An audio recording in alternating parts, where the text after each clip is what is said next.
Бұл айылда жашап қандай разысызбы? Şeyde tuğup koğanға razısızbı?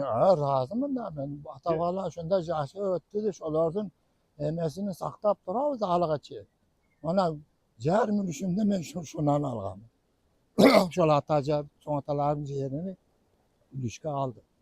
Bana baldarımı hazır korban kılıp aylanta görüp almalar diye hazır güce bana şunday olup kaldı hazır. Мысалы siz баяғы қиын алған мезгілде неге де шаяқтан туылып қалған екенбіз Emalda biz десеге болған ба? Emalda omalda yaşaw juda kıyın bolğan. Bizden çoğatalar onda onu murunam yaşaw kıyın bolğanda. Keyin ana bana bula maşına yol düşkende bizge tüşümüzde körgündey bolğan. Siz bir köprü salған екенсіз ғой?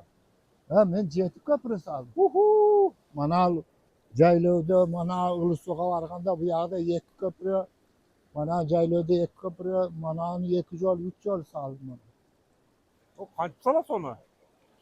Ol endi bayağı elde uyuşturup bayağı material toptab burun bu jigat bolganda yer eşteke sayı jogalgandan keyin anan özüçe uyuşup elde uyuşturup turup anam eski ramdardy çoğultup material alıp temir menen biz divizokda alıp boşlar.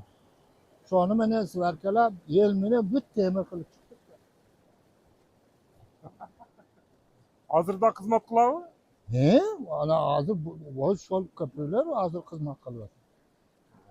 Mana koyuşken götü deryaga oldu saldı. Koron götüydü onu neme saldı. Ona nar jılısı kovatıyordu onu da saldık. Mana yok koru ayıldarga saldık. Mana yol saldık. Берден, болбайды екен, бер болбайды екен деп кетіп қалғандар бар mı?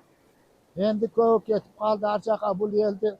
Bilip olmaydı. Yani bir başka jaka hazır endi chet mamlakatga ketip kalmadı balda. Hazır kayda yaşasan yaşaysın da bunu hazır. Demokratiya ol. 10 yıl geri hiç jaka ketpeydi dedim.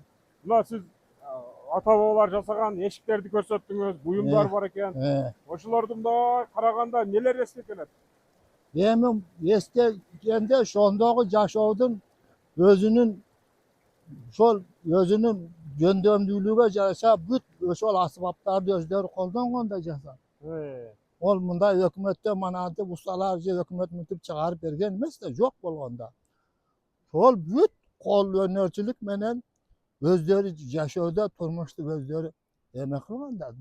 Yaşaýdyn turmuşunu özleri koldan kelişiçe şöntüp yaşaýdyn turmuşunun özleri jasagan ustalar çıkan şonday. Ana bu hazır bunday asbaplar bardygy özlerinin buyumu bolgan. Özleri jasap ol bunday magazinlerden alçu ol ki boldu da. Siz bunda kiçineke şunda mezgilde 4-5 yaşar, 10 yaşar mezgilde şu ette çoňoýgoňuz da? Men şunda çoňoýgam. Men kiçinemde mananda bana taştı koy mana al tiş bolat edi çuğuna swardın başa koyup temirden çuğundan. Şolardan sınığını al mana yeşin alda bir taş vardı. Şonu çekip anan taştan maşına kılıp oynatıyordu. Keyin ile anan yolun dop köprük salıp endi bana endi keyin de bu kiçineni anan maşına şopur oldum. Ondan keyin yol saldım. Bayağı görgen hemen keyin çok kişi bolgandan keyin şolar kolda oldum da men. Şol kiçinende niyetin жақсы кылган экен. şonda Ayşta mına Zardalıga birinci rektor geldi Abdülbayt Hasanovich mına. Bir jakşı dua verin hem biz yolga çıkayak bismillah. Bismillahirrahmanirrahim. Elhamdülillah. Mana keleçeňer keng bolsun. Kojaý Kıdır koldasın. Daima şu keleçeňer keng bolup mana şu ýontamak menen mana şu baldardy jakşı keleçekde baldardy kişi kılıp bir ispitaliska koşup şolardy keleçege jakşı terbiýelep çünki biri bergile ýeli Kırgız elimizge yardam bol mana ýal terbiýeleseňer şolaram injinier mananday bolup barap gelecekde el başgaryp Kırgızstandy öýde kötere turgan keleçekde jakşı muğundar kılıp terbiýeleýär. Kengizem kol berýäris berem. Jakşı galyňyz. İyilikler olsun, densoklar olsun.